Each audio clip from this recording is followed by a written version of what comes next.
बेगुनाह लोगों को हमारे जेलों में घसीटा गया, बुजुर्गों को घसीटा गया, इनको बेचारों को बंद अंधेरे कमरों में डाला गया। गन पॉइंट पे ले गए 2-3 गाड़ियों में, कहते आप जल्दी से यहाँ से तैयारी करें और यहाँ से निकलने की कोशिश करें। आईएसआई ने की, एमआई ने की, जितने भी हमारे एजेंसियां हैं सब ने, दाखिला ने, वहाँ पे उस बंदे ने उबैदुल्ला नाम था उसका, उसने टैग उतारा।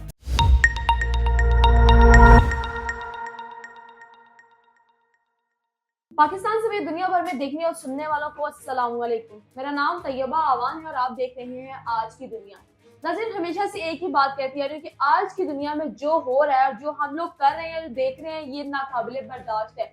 लोग अल्लाह ताला के घर जाते हैं, जाकर अपने गुनाहों की माफी मांगते हैं, अपने जितने भी उन्होंने गुनाह किए होते हैं वो चाहते हैं कि वो उनका अज़ाला कर सकें। अल्लाह पाक की राह में जाकर लोग उस रास्ते जा रहे होते हैं जिस रास्ते पे वो अपने गुनाहों को बख्शवा रहे होते हैं, लेकिन इस तरह के कारनामे सर अंजाम देते हैं कि आप लोग सुनकर दंग रह जाते हैं। अभी हमारे साथ सफदरजंग की एक फैमिली मौजूद है जिनकी अभी पिछले दिनों एयरपोर्ट पर गिरफ्तारी हो जाती है, मंशियात का केस इन पर डाल दिया जाता है। आखिरकार ये वक़्वा कैसे पेश आता है, इन्हीं से जानते हैं। अस्सलाम वालेकुम। वालेकुम अस्सलाम। कैसी हैं आप? शुक्र अल्हम्दुलिल्लाह, ठीक हूँ। हम पूछना चाहेंगे आपसे कि ये वाकया किस तारीख का है? 23 दिसंबर की फ्लाइट हमारी थी, हम सऊदी अरब पहुँच गए। 24 को हमने उम्रा अदा किया। उम्रे की अदायगी के बाद 25 तारीख को तो कुछ 5-6 लोग हमारे रूम में आ गए। अचानक आए, वो कहते हैं हम लोग हरम इंतज़ामिया के लोग हैं। तो ठीक है, उन्होंने हमारी वेरिफिकेशन की, पासपोर्ट चेक किए, हमारे मोबाइल चेक किए और नाम पूछे। मैंने बताया कि मेरा नाम फरहान अकरम है। उन्होंने मुझे डेटा दिखा दिया मेरा कि ये आप देखें, ये आपका नाम है। और आप, मैंने कहा उनके पास, आपके पास कैसे नाम आया मेरा? कहते नहीं, आप कुछ गिफ्ट भूल गए उधर, वहाँ पे तो उस गिफ्ट के ऊपर आपका नाम लिखा था। तो मैंने कहा ठीक है, वो गिफ्ट कौन सा? गिफ्ट तो हमारे पास, हम कोई गिफ्ट हम लाए नहीं है, कोई बैग नहीं। आप एक एक्स्ट्रा बैग उधर आप भूल गए जिद्दा एयरपोर्ट पे, आप ले नहीं जाते। कितने बैग्स आप यहाँ से लेकर गई थी और आपने जब वहाँ पे अपने रूम में गई तो आपने कितने बैग अपने काउंट किए? 5 हमारे हैंड बैग थे, हैंड कैरी, और 5 ही वो हमारे लगेज बैग थे। हमने बोला उनको कि हमारे पास सारे अब अपने बैग पूरे हैं, हमारी चीज़ें पूरी हैं, और हाँ आप हमें क्या कह रहे हैं कि गलत बात कर रहे हैं। कहते हैं नहीं, आप लोगों ने हमें हमारे साथ जाना है। ख़ास तौर पे मुझे उन्होंने बहुत फोर्स किया। तो ठीक 4-5 घंटे के बाद फिर उन्होंने वो हमें गन पॉइंट पे ले गए 2-3 गाड़ियों में। कहते हैं आप जल्दी से यहाँ से तैयारी करें और यहाँ से निकलने की कोशिश करें। 5 मिनट के अंदर अंदर उन्होंने हमारा बैग अपनी गाड़ियों में शिफ्ट किया और गन पॉइंट पे हमें वहाँ ले गए और एक रूम में ले गए। काफ़ी 1.5 घंटे की मुसाफत के बाद किसी रूम में हमें ऑफिस ले गए। वहाँ रूम में उन्होंने एक बैग हैंड कैरी पकड़ा था, ग्रे कलर का। उस तरह का कोई बैग था? कुछ भी नहीं था हमारे पास, वैसे उनका हमारा बैग नहीं था, लेकिन उन्होंने कहा कि ये आपका बैग है। वो बैग लेके हैंड कैरी, छोटा सा स्कूल बैग था, हैंड कैरी भी नहीं था, छोटा सा था वो। और वो हमें नहीं पता उसमें क्या है, कुछ भी नहीं पता था। हथकड़ियाँ भी उन्होंने पकड़ी हुई थी 5-6। तो हम सोच रहे थे पता नहीं क्या होने वाला है हमारे साथ। फिर वो एक रूम में जब ले गए हैं तो वहाँ बैक साइड हथकड़ियाँ लगाई और पाउडर सब वो उस बैग में से निकाला, उन्होंने टेबल पर फैला दिया और हमारी स्कैनिंग, फेस स्कैनिंग की और फिर हमारी वीडियो भी बना ली। जब आपके कमरे में 4-5 लोग एंटर होते हैं तो उन्होंने आपसे क्या बातें की? नाम क्या था जो बैग वो लेकर आए थे, उसके ऊपर क्या नाम था, आपका खुद का नाम क्या था, और आपने अपने घर में कोई इन्फॉर्म किया कि वो शख्स आपके पास आया? कुछ भी नहीं, वो तो बल्कि उन्होंने मेरा नाम पूछा, खास तौर पे मेरा नाम पूछा। कहते हैं आपका नाम फरहाना बेगम है? नहीं, मेरा नाम, मैं क्लियर आपको बता रही हूँ, मेरा नाम फरहाना अकरम है, फरहाना बेगम नहीं हूँ मैं। मैंने समझा शायद क्लियर करने आए हैं। वो साथ वाला रूम उन्होंने खाली करवाया। वहाँ पे बारी बारी मेरा भांजा, बहनोई, मेरे से खास तौर पर उन्होंने वेरिफिकेशन की, आप क्या करती हैं, हमारा मोबाइल चेक किया। मैंने कहा मेरे मोबाइल में किसी नहीं डाली, लेकिन फिर इतनी देर में वो हस्बैंड का फोन आ गया, कॉल आ गई, वीडियो कॉल, स्पीकर पे उन्होंने कर दिया मेरा मोबाइल। उन्होंने सारी बातें भी सुनी। मैंने उनको बताया कि मैं इनसे बात करूँ, उनको बताने की कोशिश की। वो कहते हैं नहीं, आप फिक्र ना करें, आप हम उनको खुद बता देंगे, अभी आप बात ना करें। उर्दू स्पीकिंग थे?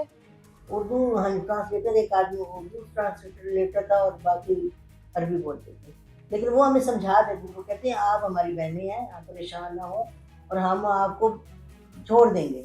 जब आपको ले गए तो कितने दिन आपको जेल में रखा और क्या सजा दी आप? वो हमें अगले दिन तो हमारी उन्होंने जब ब्लैक इंक से हमारे ये सारे फिंगरप्रिंट ले लिए, फिर मुझे शक हो गया कि वो हमें कोई पनिश देने वाले हैं, सजा की होती है ब्लैक इंक।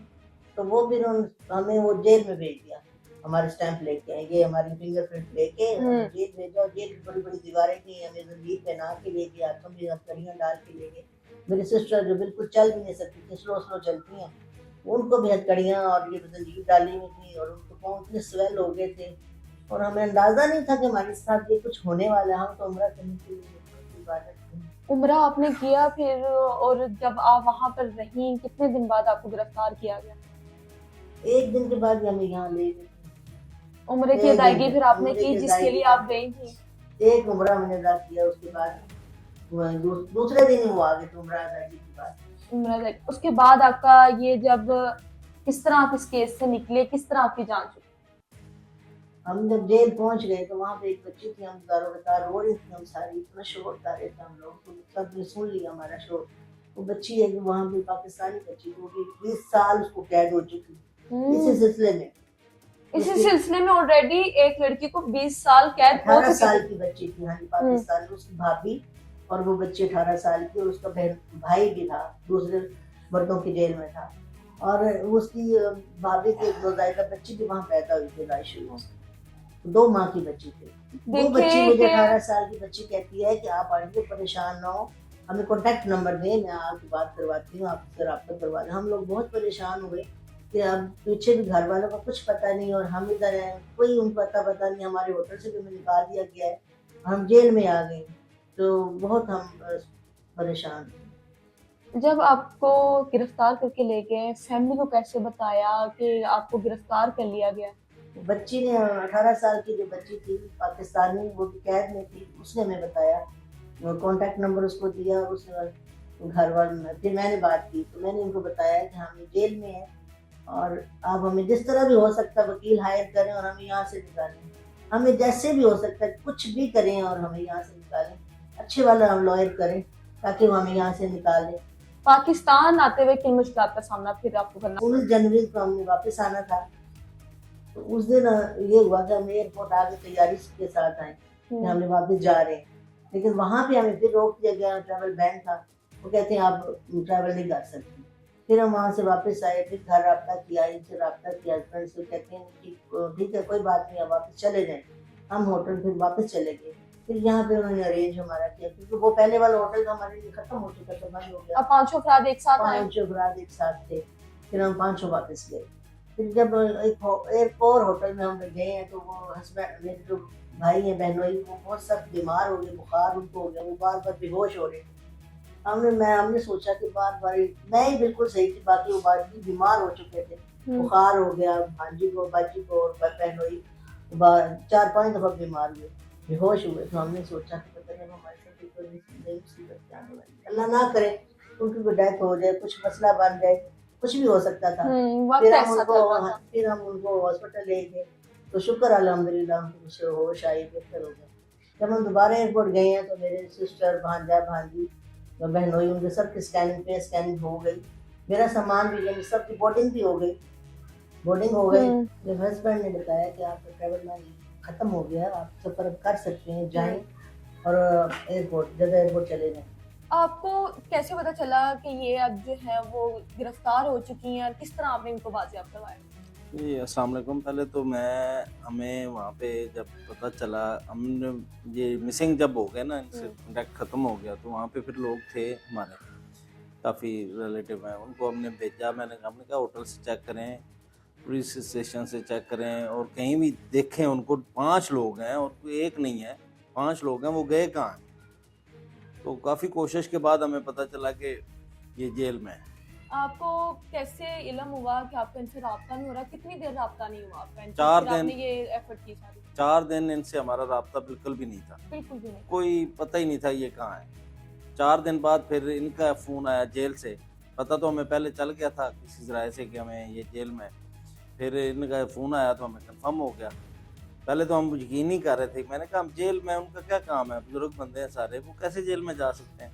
फिर पता चला, फिर बड़ी परेशानी बनी हमारे लिए। अल्लाह ताला ने फिर ANF वजारत दाखिला, उनसे राब्ते में आए, एयरपोर्ट पे गए, वहाँ से वीडियो वगैरह निकलवाई।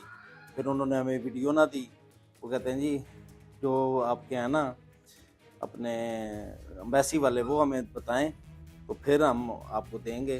फिर वो राब्ते वगैरह, फिर ANF ने हमसे रब्ता किया जब हमने वहाँ नंबर वगैरह दिए।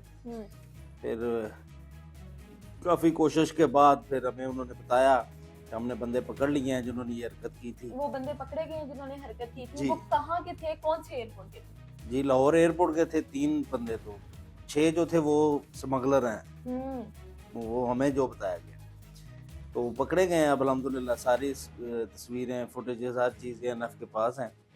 उन्होंने हमें सारा ब्रीफ किया। तो 9 बंदे के 9 बंदे हैं, 3 एयरपोर्ट के हमले के हैं जो ट्रैवल नीचे सेग्रीगेशन एरिया में होते हैं, और बाकी जो हैं 6 बंदे बाहर के हैं, वो पाकिस्तानी हैं सारे। बैग के ऊपर इनका नाम कैसे आ गया, इनका डाटा कैसे आया? ये जो जब सेग्रीगेशन में जाता है ना सामान, आप बुक करवा देते हैं, टैग ले लेते हैं, उसके बाद सेग्रीगेशन एरिया नीचे, वहाँ पे सारा सामान वहीं से जा रहा होता है। वो जद्दा का अलहदा हो जाता है, अमेरिका का अलहदा, कनाडा का अलहदा, दुबई का अलहदा, वहाँ से अलहदा होता है। वहाँ पे उस बंदे ने उबैदुल्लाह नाम था उसका, उसने टैग उतारा, हमारा टैग उतारा और उस आइस वाले बैग पे लगा दिया। और हमें उसका सबसे ज़्यादा बेनिफिट ये मिला कि हमारा जो टैग था वो 23 किलो का था, उसने लगा दिया 2.5 किलो के बैग के ऊपर। मगर वो लोड तो हो गया ना बैग तो लोड हो गया।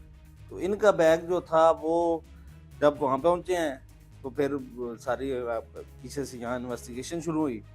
वजारत दाखिला ने, अल्लाह ताला उनको खुश रखे, उन्होंने बड़ी एफर्ट किया। ANF के लोग, मेरा ख्याल है कि हम 72 घंटे वहाँ पे तकरीबन काफ़ी देर रहे हैं ANF में, मैं खुद रहा हूँ।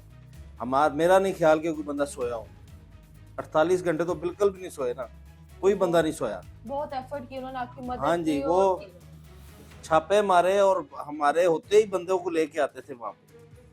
और इतनी स्ट्रगल हमें तो हमारे बुजुर्ग मेरे फादर जो थे वो आर्मी में थे, मगर हमने कभी इतना सख्त ऑपरेशन होते नहीं देखा था अपनी आंखों के जाहिर सामने। सी बात है, मंशियात का केस डाल दिया गया उन लोगों पे जो कि उम्र की अदायगी के लिए गए थे और जी। 20 साल से सजा और बताई गई। इतनी स्ट्रगल हमारी ANF ने की, ISI ने की, MI ने की, जितने भी हमारे एजेंसियां हैं सब ने की। वजारत दाखिला ने जब भी हमने रब्ता किया उन्होंने हमें आगे से रिस्पॉन्स दिया। एक हमारी जो है शिकायत हमारी है और बनती भी है कि हमारी जो एम्बेसी है सऊदी अरब में, वो किसी की बात नहीं सुनती। वो चाहे आप मर जाओ उनको कोई फ़र्क नहीं पड़ता, ना वो फ़ोन अटेंड करेंगे। अब ये अगर एम्बेसी, जब मैंने इनको बताया था कि इसकी फ़्लाइट मिस हो रही है, काइंडली कुछ करें, खुदा के लिए कुछ करें, मैंने मिन्नतें की, और उस बंदे ने 10 बजे जाके मेरा फ़ोन अटेंड किया। सुबह 4 बजे के मैं फ़ोन कर रहा था, उसने 10 बजे फ़ोन अटेंड करके कहता है जी हम आपकी क्या मदद कर सकते हैं। मैंने कहा अब खाक मदद करोगे मेरी, अब मेरी मैसेज की फ़्लाइट मिस हो गई है। अब आप वो एम्बेसी वाला बात चला जाता जद्दा एयरपोर्ट पे तो वो फ़ौरन क्लियर करवा सकता था। 1 घंटे बाद मेरा भाई वहाँ पहुँचा और उसने इनको क्लियर करवा लिया मेरी मैसेज को। आपने फिर कितना पैसा लगाया और वहाँ पर उम्रे के तो जो पैसे लगने ही लगने थे, उसके बाद कितना खर्चा ऊपर आया? 50 लाख हमारा लगा है। अब वो 50 आपको लाख मिला है वापस? नहीं अभी तो नहीं मिला। अभी CM साहबा से हमारी रिक्वेस्ट है कि हमें हमारी हेल्प की जाए। मैंने टोटल जो ये 5 लोगों का जो टिकट्स जो वहाँ पे वकील किया, जो सारा ख़र्चा किया, फिर एक बच्चा हमने शारजा से सऊदी अरब भेजा अपना, वो भी अपने खर्चे पे भेजा। तो आपको सारा मीडिया को भी, गवर्नमेंट को भी पता है कि क्या वहाँ पे है। 1 लाख रियाल तो वहाँ के जो हैं वकील हैं वो फ़ीस मांगते हैं मंशियात के केस की। तो ये तो हमें तो 50% डिस्काउंट पे मिला है। हमने यहाँ पे कई लोगों से उधार उठा के इनको भेजे हैं पैसे, वकील की फ़ीस पे की है। और अल्हम्दुलिल्लाह अब्दुल्ला साद अल-मियामी उनका नाम है और वो मक्का में वकील हैं। उनसे पूछें कि हमने उनकी फ़ीस पर वक्त अदा की है या नहीं की। मैं नंबर भी आपको शेयर कर दूँगा, आप उनसे पूछ सकते हैं। बाकी हमारे जो यहाँ पे टिकट्स के खर्चे हैं, जो हमारे रिटर्नल यहाँ पे जो खर्चे हुए हैं अलहदा, वो अलहदा हैं इस सब से। तो आप क्या चाहते हैं कि अब आपको ये जो आपका खर्चा हो रहा है ये वापस किया जाए? जी बिल्कुल, मैं रिक्वेस्ट ही कर सकता हूँ, मैं आप किसी जबरदस्ती तो नहीं कर सकता। क्योंकि जाहिर सी बात है कि आपकी गलती थी ही नहीं, ये केस आपका था ही नहीं। अगर हमारी गलती है कहीं भी तो हम बिल्कुल उसका सजा भुगतने के लिए तैयार हैं, मगर हमारी यहाँ पे कोई गलती ही नहीं थी। हमें बेगुनाह लोगों को हमारे जेलों में घसीटा गया, बुजुर्गों को घसीटा गया, इनको बेचारों को बंद अंधेरे कमरों में डाला गया। और मेरी मिसेज तो 21 दिन वो जेल में रही और रोती थी बेचारी, अब मुझे ये हो रहा है, अब मुझे ये हो रहा है, मुझे जान के बता नहीं रहे हो, मुझे सज़ा हो गई है। मैंने कहा कोई सज़ा नहीं हुई, अल्लाह खैर करेगा। मोहसिन नकवी साहब ने बहुत एफर्ट की, अल्लाह ताला उनको खुश रखे। उन्होंने ज़ाती पेन ले के ना उन्होंने मेरी मिसेज को वहाँ से निकलवाया। और आखिरी दिन तो उन्होंने बहुत ज़्यादा कोशिश की, जब इसकी स्कैनिंग नहीं हो रही थी तो फिर उन्होंने फिर खुद इन्वॉल्वमेंट की और वहाँ उनके जो कंट्रोलर है जद्दा का एयरपोर्ट का, उसको डायरेक्ट कॉल की और उसने मुझे कॉल की कंट्रोलर ने, मगर वो अरबी बोलते थे, हमें वो अरबी आती नहीं थी। ये अगर उस दिन एयरपोर्ट पे फ़ौरन इमिग्रेशन पे दोबारा चली जाती तो ये क्लियर थी, मगर हमें उनकी ज़बान ही नहीं आती थी। वो तो एक अरबी बच्चा है हमारा, अरबी बोल लेता है, वो पहुंचा, वो खुदा ने फरिश्ता बना के भेजा, उसने फिर इसको इमिग्रेशन पे ले गया। फिर फ्लाइट तो निकल चुकी थी, फिर ये दूसरे दिन दोबारा टिकट ली, फिर इनको भेजी, फिर ये अल्हम्दुलिल्लाह पाकिस्तान आए। ANF का यहाँ पे मैं बहुत शुक्रिया अदा करता हूँ कि उन्होंने मेरे साथ ऐसे तावन किया है जैसे अपने भाई होते हैं, सगे भाइयों की तरह मेरे साथ खड़े रहे हर जगह। वो ना होते तो आप आज यहाँ ना होते। जी, ANF ना होता तो हम यहाँ ना हो, ये यहाँ पे ना बैठी होती।